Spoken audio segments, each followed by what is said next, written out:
私の名前は夏美。大学時代から付き合っていた大輔と24歳で結婚し、もうすぐ結婚20年。私たちの間には息子がいて、今年大学に入学した。夫も私も共働きで、息子も小学校から大学まで全て国公立に行ってくれたので、そんなにお金もかからなかったし、家族3人でそれなりの生活を送ってきたつもりだ。と言っても、やっぱり今までやってこられたのは私たちの努力だけではない。私の両親は10年前に交通事故で2人一緒に亡くなってしまった。それからというもの、それまで以上に義両親が私を気遣ってくれるようになり、私が今もこうやって仕事や主婦を続けていられたのはきっと義両親のおかげだ。両親が亡くなって完全に憔悴しきっている私に代わって息子の面倒を見てくれたり、私たちの家に来て代わりに家事をしてくれたこともあった。すみません、私がやるべき仕事なのに。そう言って私が謝ると、義両親は決まって、あなたも私たちの娘なんだから、自分の子供が困っていたら助けるなんて親として当然のことでしょ。そう言って笑いかけてくれた。それからも私のメンタルが回復するまで頻繁に義両親はうちに来てくれて、夫も何かと家事を手伝ってくれたりしたおかげで、私は無事に回復し、以前のように元気に毎日を送れるようになった。そんなこともあって義両親には本当に感謝している。夫には弟がいて、その弟も結婚しているのだが、義弟夫婦には子供が3人もいて何かと大変そうだ。10年前私も散々お世話になったが、今では義弟夫婦の方が大変なようで、義両親は定期的に義弟夫婦の家に行っているらしい。孫は可愛いけど体力的にさすがに最近しんどいわ、と言って苦笑いしていた。しかし私たち夫婦の子供がもう大学生なのに対し、義弟夫婦の子供たちはまだ小さい。やっぱり義両親も小さい子の相手は大変でも可愛いことには違いないだろう。なんだかんだ義弟夫婦に頼まれると、義両親は飛んでいって面倒を見てあげていた。そんなある日、義両親から話があるから義実家に来てほしいとの連絡を受けた。私も夫も今までそんな徴収のされ方をしたことがなかったので、何事かと思い急いで向かった。すると義実家にはすでに義弟夫婦も来ていて、私たちも席に座ると義両親が改まって話し始めた。今日はみんなに今後のことについて話があるんだ。今後のこと？そう言って夫が聞き返す。すると義父はうなずき、これからのことについて話し始めた。母さんとも話し合ったんだが、この家を売って老人ホームに入ろうと思っているんだ。すると私だけでなくその場にいた全員が「え？」と思わず声を漏らした。義両親はまだまだ元気なのに、どうして老人ホームなんか。そう思ったのは私だけではないようで、義弟が「なんで老人ホームなんかに入るんだよ」そう尋ねた。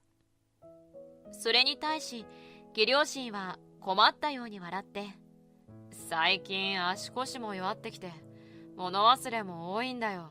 病院に行ったらまだ初期だけど認知症だって言われてな。だからこの際だし、この家を売ってそのお金で母さんと2人で施設に入ろうと思ったんだ。そう言った。まさか義両親が認知症を患っていたなんて。いつも気丈に明るく振る舞っていたので、私は全く気づかなかった。もちろん私だけでなく、夫や義弟夫婦も全く気づいていなかったらしく、義両親が認知症だという現実をなかなか受け入れられないようだった。それはもう確定なのか？今からでも同居するとか。そう夫が提案するも、義父は静かに首を振った。私も夫に便乗して、そうですよ、一緒に住みましょう。私もお父さんとお母さんにはお世話になりましたし、次は私が力になりたいんです。そう言った。実際、義両親のおかげで今の私があると言っても過言ではないくらいだし、一緒に住むことで義両親の不安が軽減されるんだったらそれに越したことはないと思った。しかし、それに対しても義父は首を振った。お父さん。私がそう言うと、今度は義母が口を開いた。ありがとう、夏美さん。そんな風に思ってくれていたのね。でも、私たちなら大丈夫。かわいい息子や娘たちに迷惑をかけたくないの。だから二人で好きにやるわ。そう言って私ににっこり笑う義母。そんな義母の顔を見て、私はなんだか涙が出そうになってしまった。その様子を見ていた夫や義弟も、まあ、父さんと母さんがそう言うなら、そう言ってなんとなく納得した模様。私自身も義両親がそうしたいと思っているなら、それが一番いいのかもしれないと思った。ここの土地も今地価が高くなっているし、この家と土地を売ったらそのお金で施設に入ろうと思う。要介護になっても面倒を見てくれるところだから、それなりに金はかかるが、遺産は少なくなっても構わないか？そう尋ねてくる義父に私たちはうなずいた。遺産なんてどうでもいい。これまで義両親に散々お世話になってきたんだから。むしろ少しでも残そうとしてくれていることだけでもありがたかった。最終的には義両親が入る予定の施設のパンフレットを見たり、いくらかかるか、面会にも定期的に行けるのか、外出はできるのかなど、いろいろな話をみんなでして、その日は解散することになった。それから数日が経ったある日、私のもとに義弟嫁から電話がかかってきた。リサちゃんからだ。どうしたんだろう。普段は全く電話など来ないし、そもそもメッセージのやり取りすら数えるほどしかしたことがなかったので、私は緊急かと思い電話に出た。もしもし、リサちゃん？お姉さんですか？私です。急にすみません。思いのほか義弟嫁の声は明るかったので安心した。どうしたの？リサちゃんが電話してくるなんて珍しいよね。何かあった？そう尋ねると、義弟嫁はこう言った。実は、ちょっとお姉さんに折り入って相談したいことがあるんですよね。直接会ってお話できませんか？相談？私に？正直意外だった。今までただの親戚付き合いしかしたことがなかった彼女から相談を持ちかけられるなんて。でも義弟嫁は、お姉さんにしか話せないことなんです。お願いします。そう言ってきたので、よっぽどのことなんだと思い、私は了承した。次の日の午後会うことになっていた私は、義弟嫁に指定されたカフェに向かった。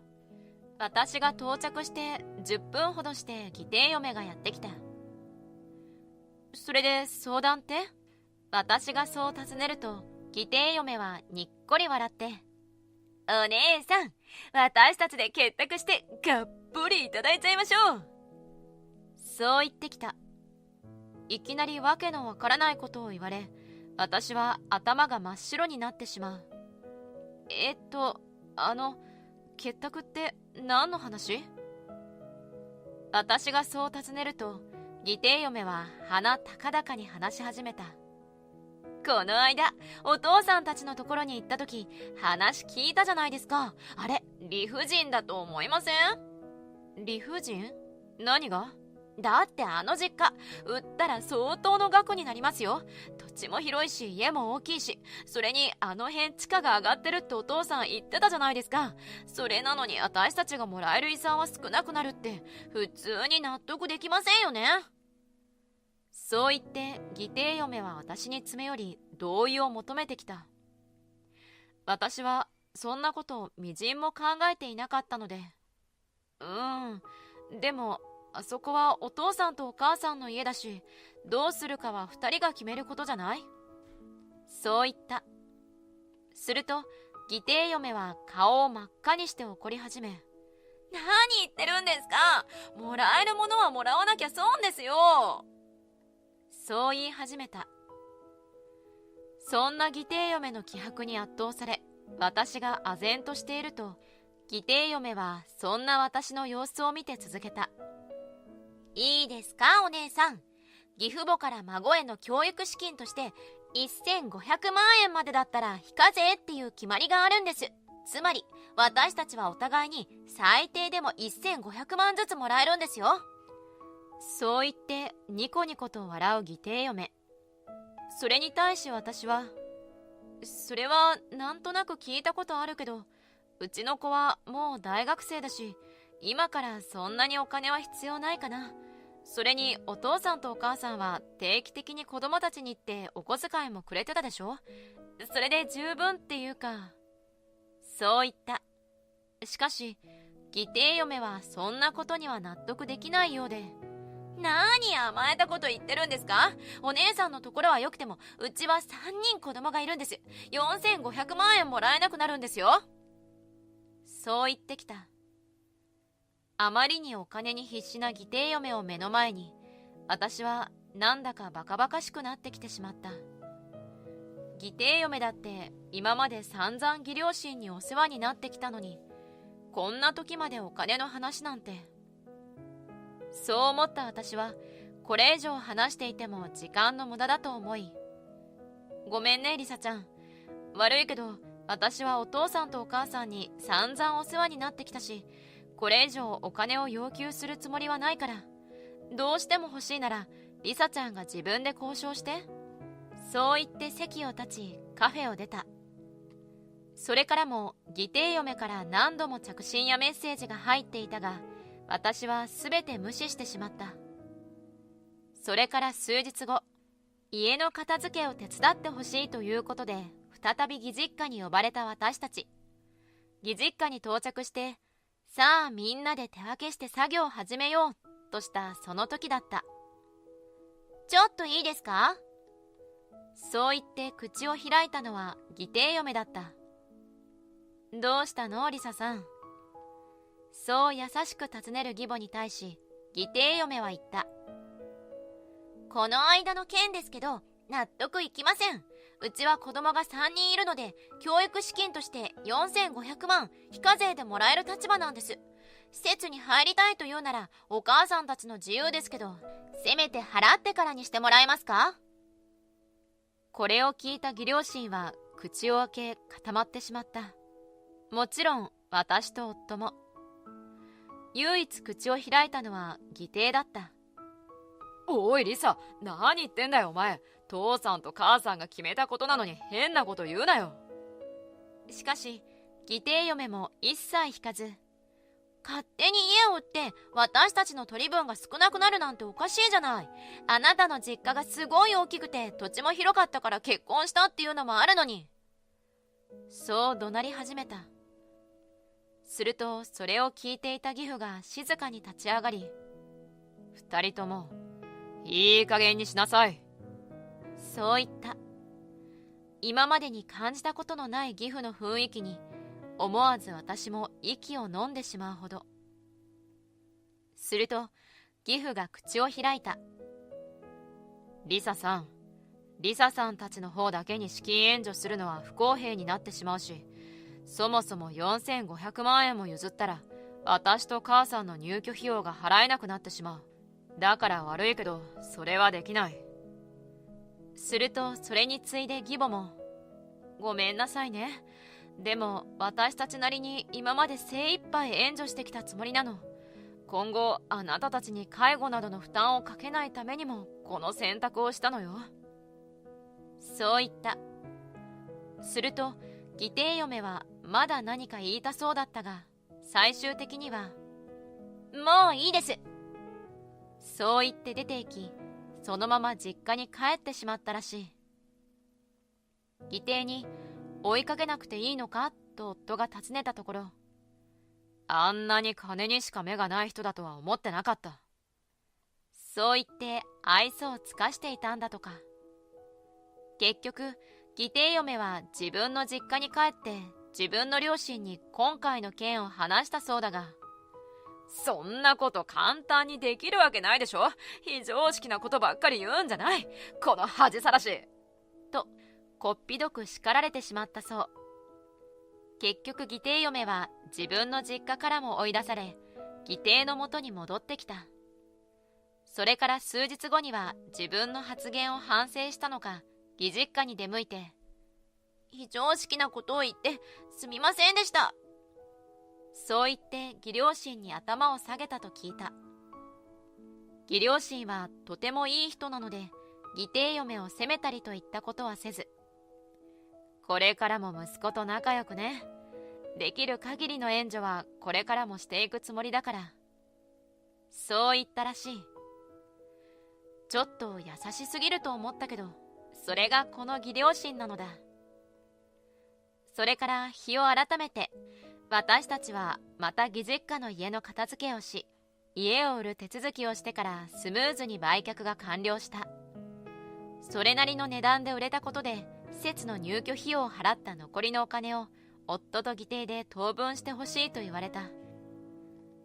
無事にすべてが丸く収まってめでたしめでたしと言いたいところだが、実はそうでもない。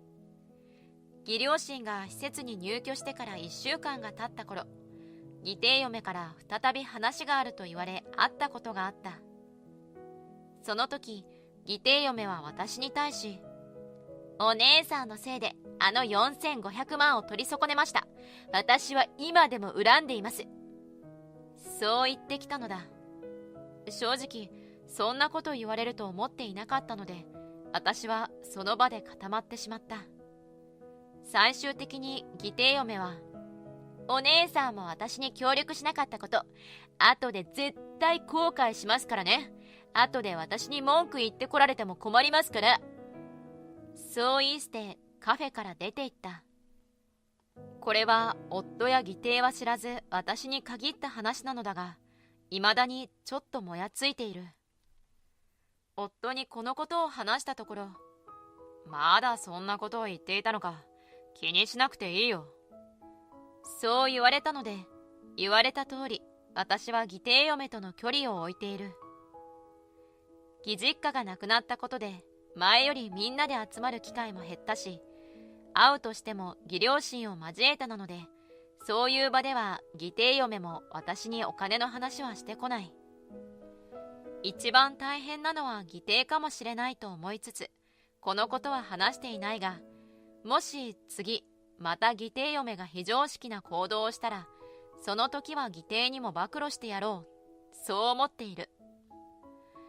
とりあえず今は義両親の元気な顔を定期的に見られるので、私も夫も安心して毎日過ごすことができている。